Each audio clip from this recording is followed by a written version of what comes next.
Now see that, son? A dollar saved is a dollar earned. And I saved a ton of dollars by switching to NJM Insurance. Switch to NJM, and you could save an average of $702 a year on your auto insurance.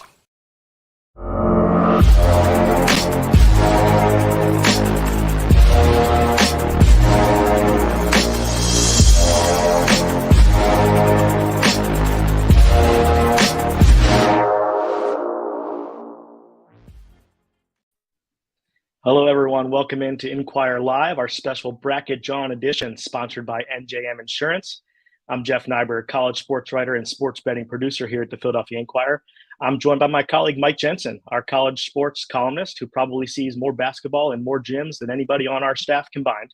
And today it's March. It's March Madness time, and we're the day after Selection Sunday.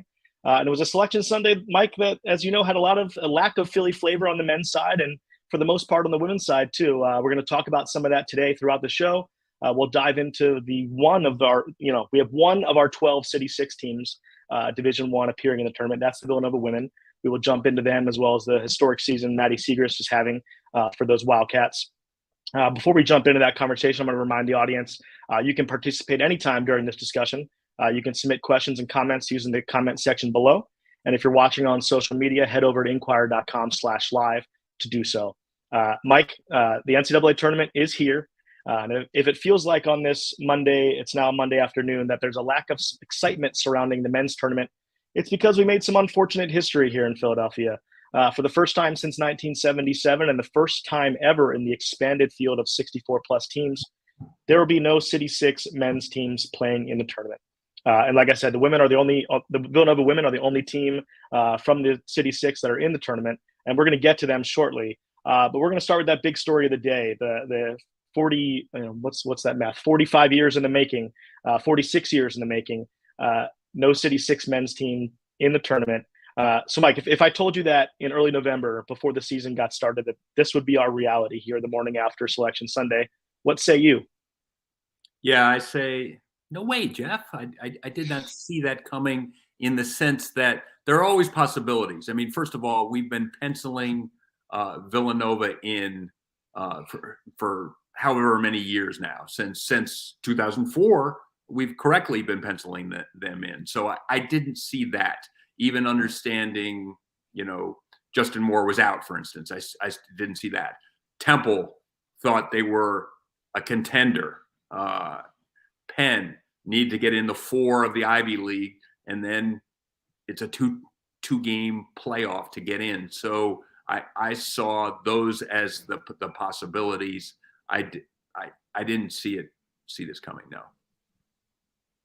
Yeah, you talked about a little bit about the Villanova men. I mean, it's not as historic of a drop off as it might seem to the average viewer. They want to go from Final Four to not making the tournament at all. I wrote a story about their tournament chances back in early January, and I was expecting this number to be kind of small, but Villanova and North Carolina this year became the 29th and the 30th team since the tournament field expanded in 1985 to go from the Final Four to not making the tournament. So it's not unheard of what happened with them.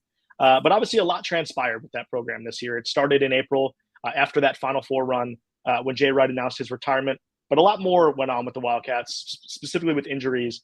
They're sitting here today, 17-16, not in the tournament. Simply what went wrong?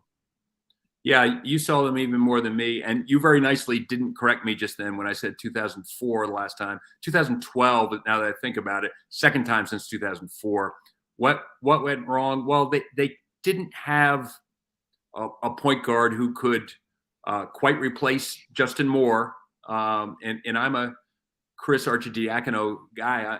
I'm good with him. You want him on your team. But you lose Justin Moore, and other teams went in the portal and made sure they had, that position covered. My incorrect calculation was that Caleb Daniels in his 5th year could take the ball and they'd be okay, could get through it. Well, Caleb Daniels is really good at being Caleb Daniels. He's a great Caleb Daniels, but that doesn't make him a true point guard. And so I think also what went wrong was then everyone was asked to do a little more without Justin Moore. So all of a sudden, your 5th best player is, has to be your third best player, that sort of thing. When Cam Whitmore started the year and he was out, you're asking Brandon Slater to do more. When Brandon Slater is going to be guarded by the fifth best player on another team, that's a tough assignment for that player. And late in the season, you saw it come together where, I certainly believe, like a lot of people, they would have been right there, probably an NCAA team if they'd had more the whole year, but they were never going to have more for the whole year. Yeah, no doubt about that. And, having covered this team a lot this year, it was never really trending toward the NCAA tournament. So to get here is not that surprising. But I think people a lot of times overlook how much a trickle-down effect those injuries have. Obviously, Justin Moore could have been a preseason Big East Player of the Year if he wasn't coming off an injury, would have been in that conversation, would have had a strong argument for it.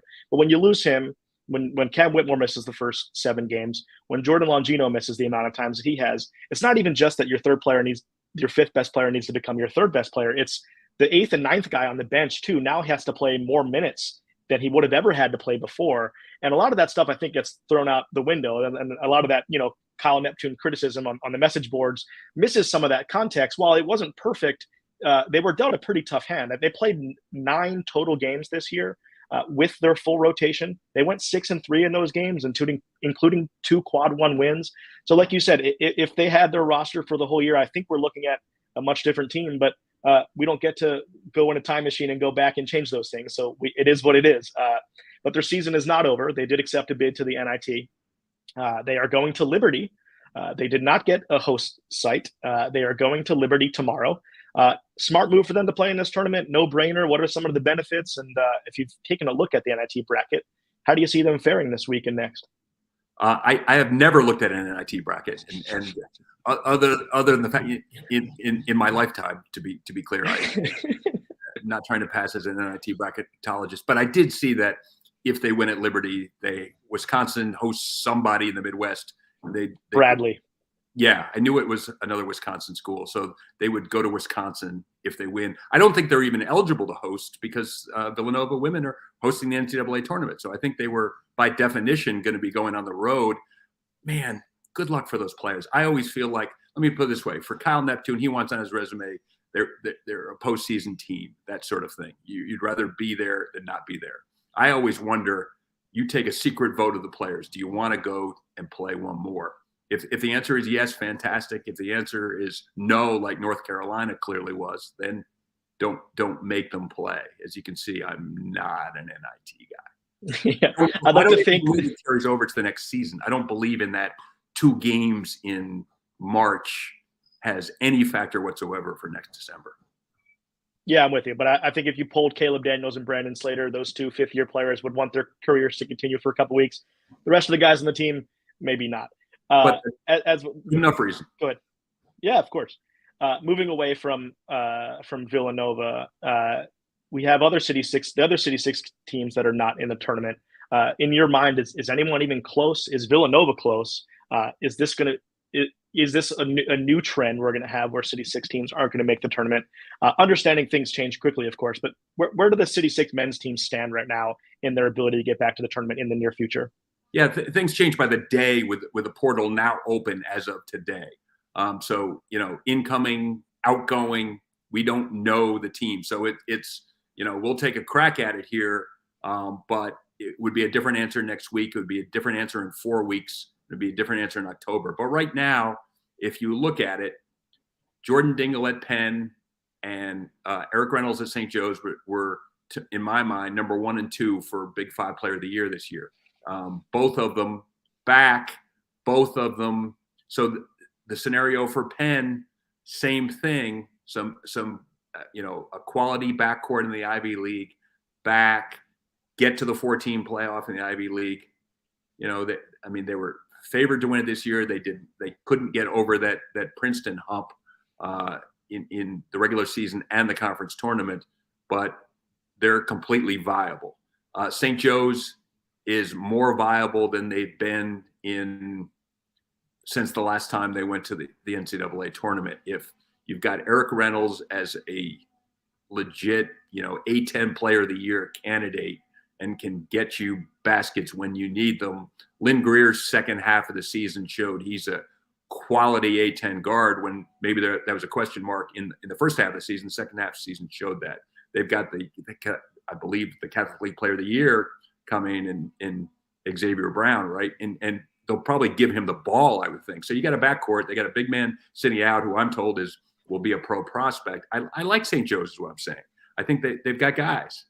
So if I have to say which of these teams can jump up, I'm buying stock in the Hawks. And I'm not saying that in the A10. The A10 right now is a 1 bid league, a 1.5 bid league. So all the good teams, and we're including Dayton and VCU in that category, have guys back too. Of course, I'm sure Hawk Hill will like the optimism. It's been a couple of years since there's been optimism on Hawk Hill. And Right. Let's stay on the men's side real quick before we go over to the Villanova women on the women's side of the bracket.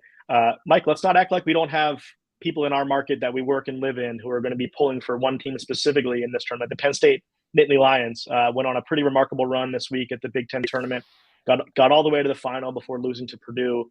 How do you like their chances? It seemed like they probably didn't get – it seemed like if you're watching Selection Sunday last night that the committee locked them into the 10 seed before they went on that run, because you would have felt like with the wins they had in that tournament, they might have got onto that 9 or 8 line. Instead, they draw a 10 and they get a pretty tough opponent. What are you thinking there? Yeah, what I'm thinking is it shows you they were barely in without that run.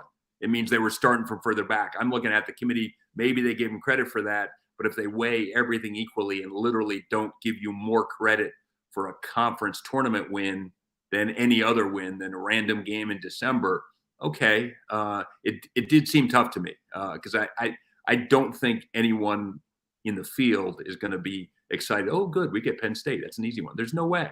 I mean, they've got exactly. I mean, you want to know how to win games in right now in this tournament. Have 5th-year players, and I don't even mean 5th year like in college. I mean, guys who are playing their 5th year, got an extra COVID year. I mean, Pickett is just a quality guard. I think of Pickett for Penn State like Gillespie for Villanova last year, where he's not going to be rattled. He can play. And they brought in these transfer portal guys around them from Philly guys. Well, Cam Winter from Drexel, so 4 years, graduated from Drexel, gave them 4 full years of basketball, and now in his 5th year, Andrew Funk from Bucknell, grad transfer. So they've got quality guys, and I guess if we're talking Penn State for one more second, Seth Lundy from Roman Catholic High is a big part of it.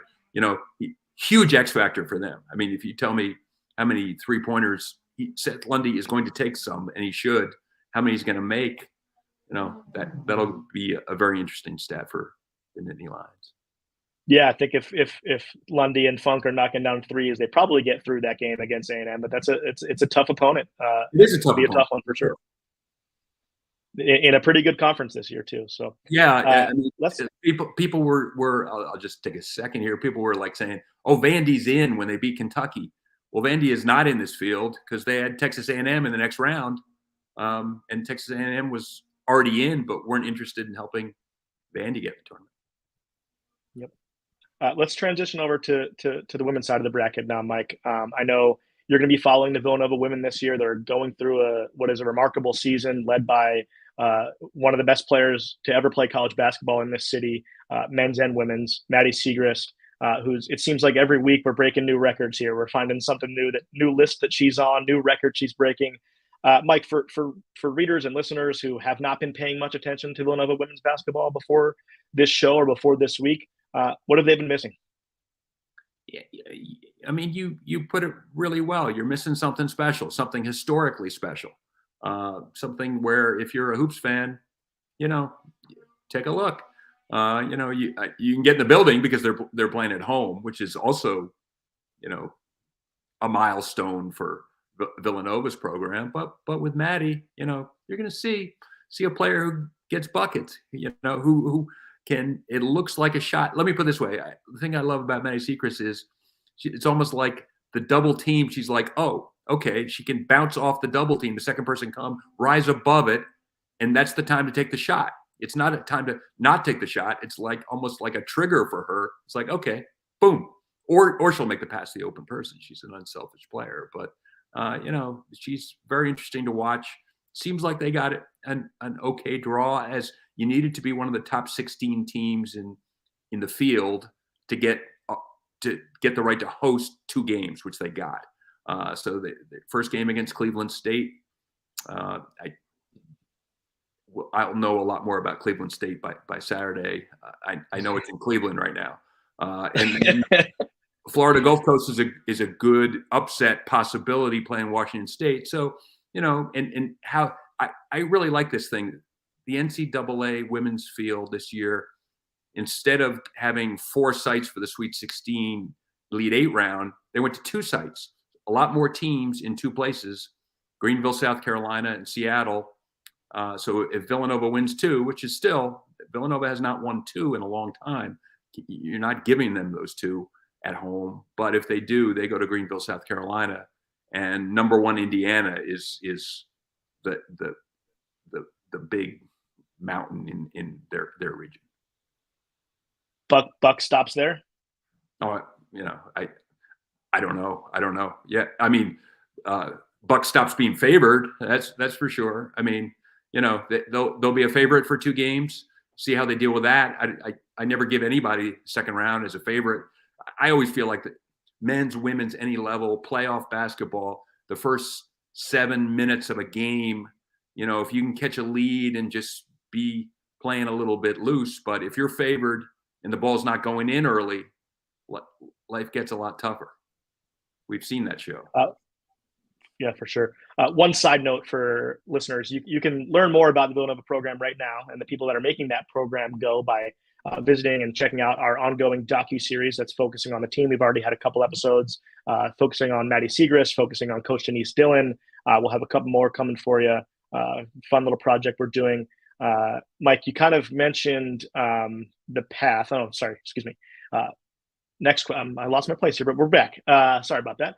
The Villanova win did have an Achilles heel this year in the Big East, and that was UConn. They beat them 3 times. The Huskies obviously are a perennial powerhouse, including that big defeat by a large margin in the Big East championship. What does that say about how far this Villanova team can go? Should we be tempering their expectations because of those losses to UConn? Does it mean they can't stack up against the best? What do you think? Yeah, I mean, let's face it. UConn's been the Achilles heel of women's college basketball for several decades now. So, Villanova did beat them last year. I thought they really could. I was there. They really could have beaten them at the Pavilion. UConn, however, if they have the 5 most talented players in the country, or some are hurt, like this year it was, they play D. They play tough D. So as far as tempering expectations, I've had them tempered from the start. They have surpassed my expectations. I'm talking about Villanova. They play D, but they're not a team that is going to just run you out of the building. That's not the way they're going to play. So if their threes aren't hitting, it's going to depend on their defense. And Denise Dillon is a very good defensive coach. That's been her trademark. Drexel to Villanova. They play D themselves. So, yeah, the UConn game, let's put it this way. Maybe it showed the world that, and UConn isn't even quite UConn right now, right? But it showed they got one of their star players back. It matters. But as far as what it means for Villanova, yeah, I mean, this isn't just some automatic joyride, despite Maddie Siegrist, like you said, breaking records that I didn't even know existed. You mentioned Denise Dillon. Obviously, that's a great local story here. Cardinal O'Hara grad, Drexel grad, longtime Drexel coach, former Villanova assistant, and here in year 3 on the main line, she has the Wildcats, in their best position to make a run that they've been in the last couple of years, the highest ranking they've achieved in a couple decades. Any of that surprise you, knowing her and her path and how she got here? No. And let me see. Can I pat myself? Yeah, I can do that. Because I wrote a column saying this is a layup, hire Denise Dillon, right? And her predecessor, Harry Peretta, was literally heard that I was writing this column and called me and said, please don't write that column, because he didn't want it to seem orchestrated. I said, it's not orchestrated. You're telling me not to write the column. You're not telling me to write the column. But the point is, Denise was the obvious layup. Sometimes you take the layup. She's a good coach. She'd be a good coach at North Carolina. She'd be a good coach in the SEC. She's a good coach. I sat down with her for 45 minutes on Friday. I have a story coming in a couple of days about, the path of her life, which is an interesting one, and told me a lot of things that I didn't know. Speaking of Mike's columns, if you missed his column this morning about no selection Sunday, and he had a little fun. You drove around the area trying to peek in the windows of gyms, and there was no March Madness going on. You had a little fun with that, huh? Yeah, I went to the mall. I had a couple hours, and my wife for some reason was up for it and took the dog. Dog walked around the Plester, tried to get in, couldn't get in. I got out at all the gyms, peeked in, saw the spring cleaning supplies at the DAC at Drexel, and saw the lights out everywhere else. And it's like, yeah, I tried to have a little fun with it. But the point was that, on the men's side, it ain't happening.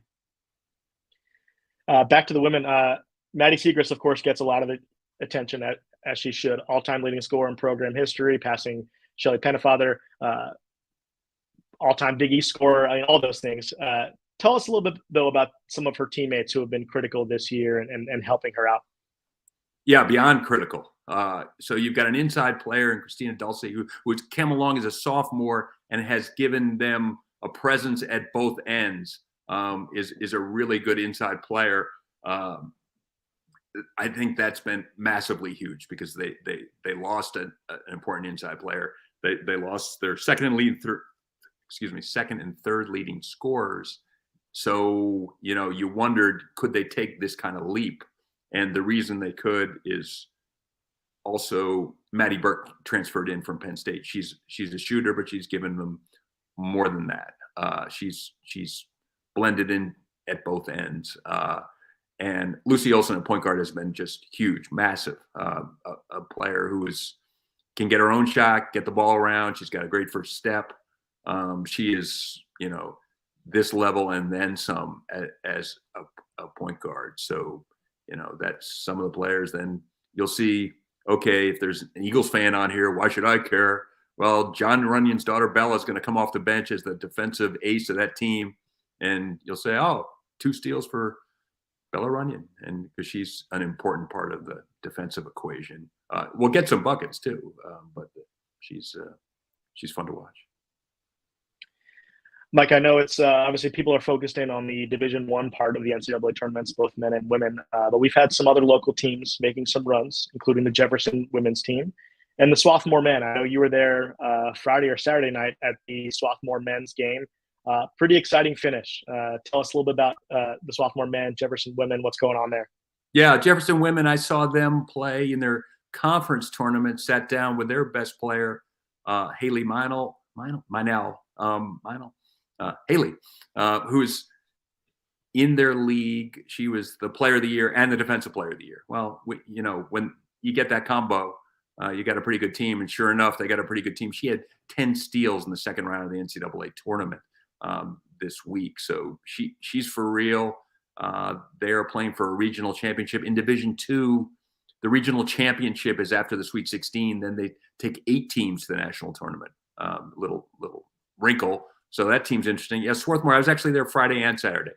Friday, I realized I didn't have to be at Madison Square Garden sitting next to Jeff Neiburg because Villanova was out. I didn't have to go to Brooklyn on Saturday. And each of the things that I maybe was going to do, I was going to be Saturday at the Ivy League if Penn women were playing for the championship. I was going to be there Sunday for the Penn men if they were playing for the championship. But so those are all the things that didn't happen. The thing that did happen was Swarthmore men trying to get back to the Final Four. In 2019, they played in the national championship game and lost. They were number 1 in the country 2020 when the pandemic stopped the season. This year, they were not necessarily they haven't had to play on the road yet. They're going to the Final Four without playing on the road. Friday, I was there just to get column material, which I got, and without any place else to be Saturday, I went back and they came from behind that I'm still not sure how they did it. I mean, they were down 9 against a team that had better first steps every way and was getting in passing lanes, Nichols College of Massachusetts, and somehow Swarthmore just got it done, got it. Their first lead of the last 30 minutes with 5.8 seconds left in the game, and then had a defensive stand to finish off the game. So they go to the Final Four. They go to Fort Wayne, Indiana, play Thursday night. But, I mean, they've been for real. And it's just one of the crazy basketball stories around. Bob Ford, our former columnist, wrote, hey, the best coaching job in Philadelphia, you might think it's that guy in the main line, but it's this guy on, down Route 320 a little bit.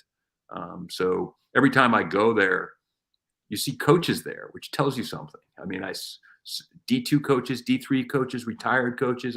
I got there Friday, and Drexel coach Zach Spiker was in the front row with his 2 sons, wanted to go see it. And he told me that during the pandemic, he and Landry Kosmowski, the Swarthmore coach, would watch film in the backyard outside, just watch film like put up on a screen, like, they're, crazy basketball coaches. And that was their crazy pandemic story.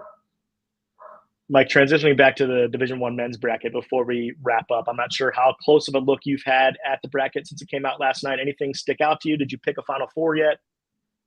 I haven't picked a Final Four. I picked a winner. UCLA, I mean, you need old guys. They've got an experienced backcourt. They've got guys who've been there. They got a NBA bound freshman. They've got a coach who knows how to do it. They play defense. I like UCLA. I mean, looking around, I picked Houston every time to get the Final Four, so I'm not going to get off the Cougars when this could be their year. Sasser had a groin injury in the final of the AAC, and man, that'll be telling. I mean, if that's serious, then I made a bad pick.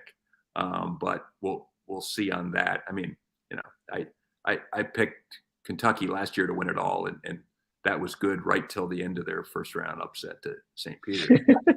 And I mean, I love the UConn Iona game. I was at the Coaches versus Cancer breakfast this morning. I said, that's old time ECAC, Marv Albert, Bucky Waters on the call, here's Rick Pitino trying to beat the Big East while the Big East may be trying to get Rick Pitino.